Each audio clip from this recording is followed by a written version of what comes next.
We're here at Sun and Fun, and we're here in Paradise City, which is coming true to its name this year like we haven't seen for a while. There's a couple of key people that are the ones behind this thing. They each have a large group of people that help them, but you know, you have to have a captain of the ship, and we kind of have captains of two ships here. I'm Dan Johnson. Let me introduce John Lights Leanhouse. Yes, sir.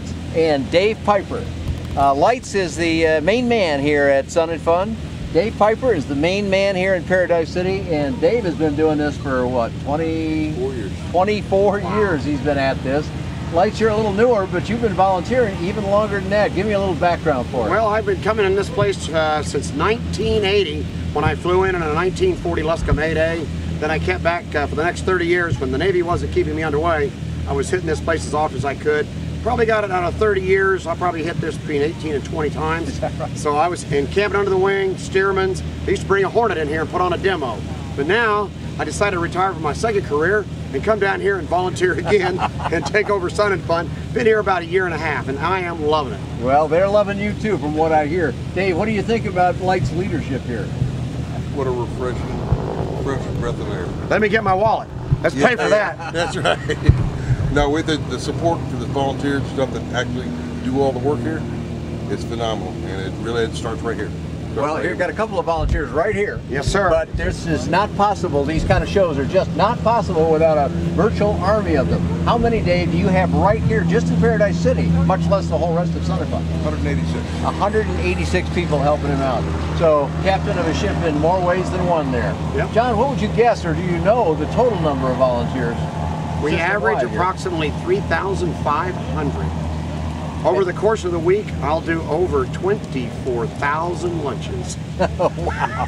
I know that because we buy them. Yes, I'm guessing that's true. So. But I'll tell you what, we made better lunches this year than we ever have. It's been great, hasn't it? Yes, sir, it has. You can't run an army on an empty stomach. Well, that's and as a military man, you know that for an absolute fact. So, well, you know, one of the things we're really excited about here, there's been a number of nice changes, and I'd love for you to highlight some other things going on for the show too, but we're here in Paradise City, and this has been something of a gem this year. It went through a lot of changes. There were some real doubters at first about whether or not this was going to come off well. I think it came off like a home run out of the park kind of thing. What's your view of it, Lights? I'm loving it. I have nothing but great praise and compliments for all the activities going on down here. The fact that we have it with the road leading in and flying activities all day long has excited the entire cast of the people that come to see Sun and Fun. But let me tell you why we did it, because there's a reason for this. It makes total sense when you figure this out. Sun and Fun's motivation to get up and come to work every day, all year round, is to preserve and enhance the future of flight through world-class events, that's plural, and inspire and educate people of all ages. Inspire and educate. How do you do that? Well, you gotta hook them. Kids don't normally gyrate to airplanes as much as they used to. What better way to get a young man or woman excited about flying than to see an easy, inexpensive way to get in a cockpit? So this is what I call putting kids in cockpits, the simplest, most effective way, get them excited, and then if they want to grow in it, absolutely, if they love it, stay right here, but get in the business, and Paradise City does it. Sure, this could be a destination, the one you're sitting at. It might be all the further you want to go, but maybe you end up in the airlines or military or wherever, but you don't start in those activities. You start in something you can afford, that seems approachable to you. So you're sitting in an M2 Breeze 2 here. This particular one happens to have a nice 4-stroke engine on it, and this is an aircraft you can buy ready to fly for in the neighborhood of about $40,000 or $50,000. That is a remarkably low price. I say again, ready to fly, and with FAA approval too. Now you can get them as kits, and there's ways to even save money over that, but this is a low price, nice flying aircraft that people can really afford. You know, one of the things I've heard you talk about, Lights, is Sun and Fun's, you have various missions that you're embarking on. But one of the ones I really like is this is where aviation starts and never ends. That's a really cool concept, and I like to keep that one in mind. We all think of this as a show. 1 week, it's over, you'll all go home, I guess, and don't do anything. I know better than that. I've been coming down here for a couple of years now, pretty much since you started, meeting after meeting, and also some nice events. Tell us one or two things you do that's not during this show. Like, well, we do a couple of big things that are really popular, and that is we do what we term a miniature A.A. summit. Now, it's not anything close to the A.A. summit, but we bring Craig Fuller, the president of A.A., right down here, and everybody flies in, and we do dinner, and you get to meet and talk to him in a very relaxed and casual fashion. So we get people interested in where is aviation going from a GA's perspective. The other one we do is when pigs fly south in the fall. We bring in 180 some airplanes flew in for the last one, 100 plus show cars, 180 motorcycles, 5,000 people, and about 25 competition barbecuers. I think Dave would like that. He did. 25 competition barbecuers, yeah. No. It was a huge hit, and what we do is we get people here for another reason, and then they see the airplanes, and then we give rides, sure. And then they go, that's pretty cool, I could do that. I think the marketing term is cross-pollination. Yes, sir. Big term, but it mainly means, hey, show me one thing, maybe I'll see something else I like. Exactly. And of course, you know, we got the high school on our grounds, and now that we're teaching kids to fly, that's getting a lot of attention. Everybody wants to go to the high school, though they can go to any school in Polk County and learn to fly with us. Kids want to come here because right after class at 1:35, they walk down, put their books down, and they walk in a hangar, start talking airplanes, and in 30 minutes they're in the sky. Wow, now that's pretty special. They didn't have that at my high school, I'm here to tell you. Didn't have it in mine. In fact, there's not very many high schools at all. So let's hear that again. Central Florida Aerospace Academy, CFAA, I believe is the proper name. Yes, sir. That's right here on the Sun and Fun grounds, is it, Lights? Yes, sir. It's our school. Sun and Fun owns the Central Florida Aerospace Academy. And you work with a local high school system? We work with a local high school, and we make this a charter school. It's an academy to that main campus, and we bring the kids out of there that want to get into aviation, and they attend the whole full spectrum of 9th grade through 12th grade all day long right here on our campus. So full size, I mean a full, it's everything. It's full service, if you will, high school.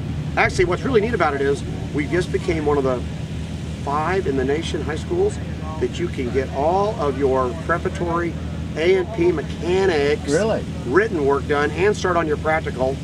And you can get in high school. In high school. Wow. And get your associate's degree in an aviation related career field if you take the courses from Polk State College, and if you take the flight lessons through their school, those are college credits. So you can leave with a private pilot, close to an A&P, and almost an associate's, all for the cost of $0 when you come to our school. Wow, that's pretty amazing. So that's hitting the ground running pretty fast. I didn't get to some of that stuff until I was in college and out of college, and then I started those kind of things. These kids are going to be way ahead of me. Oh, yeah. Boys and girls doing this, right? Yep, boys and girls. We only have about 12% of the population are female.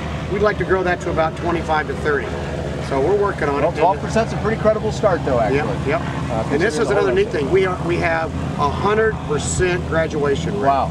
100% That doesn't happen in many high schools. No, well, I will tell you, unfortunately, there's a little trick to that. Along the freshman, sophomore, junior years, if you're not performing, you go back to the other campus. Only the performers. That keeps the nose down. Yep, keeps the nose down. The kids, if you like being here, keep your grades up, get to stay, you graduate. So what we're doing is we're building a group of highly motivated, dedicated, competent kids and getting them in the aviation world. Well, that's really great. One of the excellent things that's happened down here is flying all day at this field. That breaks all the molds for major air shows that I'm aware of. Dave, has that been going okay? Have you been satisfied? Safety and the efficiency of it? It's worked out very, very well for everybody, including the volunteers. Well, and very importantly, for the attendee, who gets to see more action than they're used to seeing. Absolutely. So we've been flying all day. The other day, matter of fact, it was in this very airplane. I came in while the aerobatics were going on. We landed here right during the show. We've never done that. I've never done that before. And you know what? It was just slick as a whistle. Nobody was interrupted. And we were able to continue doing what we needed to do while some folks were watching the show. Something else that we've actually worked into. Now you got to understand, rotorcraft are also in this area now. That's true. That's a big change for this year. Instead of having to segregate times, they're flying together. Well, lots of credit to Dave Piper and his staff of 185 people who make that all work safely and efficiently. I haven't heard any complaints from anybody. In fact, I've seen all smiles down here. Thanks to Dave for making that happen, integrating the new things. A lot of new changes this year. That's a pretty good performance. You should feel real good about it, and we certainly thank you. Good people. Lights, thanks for leading the show down here. And I understand you might get to go fly in an aircraft just like this. You know, I've been thinking that I need to figure out exactly what this is all about, and the only way to see if it's a good dinner or not is to eat it. So I'm going flying. We'll look to see you up in the air, and that smile I'm expecting to see too. Give us the web address here for Sun and Fun so we can find out lots and lots more. All right, thank you so much. It's www.sun-in-fun.org because we're nonprofit. and it's where aviation starts and never ends. Thanks so much for joining us down here at Paradise City. I'm Dan Johnson. You can find more about Sun and Fun. You can find the next year's dates right away by danjohnson.com, bydanjohnson.com. Thanks for joining us down here at Paradise City. The wings, you can see them easily here. That's a nice thing to do in the pattern. Paul Mates are doing the flying. Actually, it might be Lights doing the flying. An old Navy pilot. He can handle this easily. Back on the ground.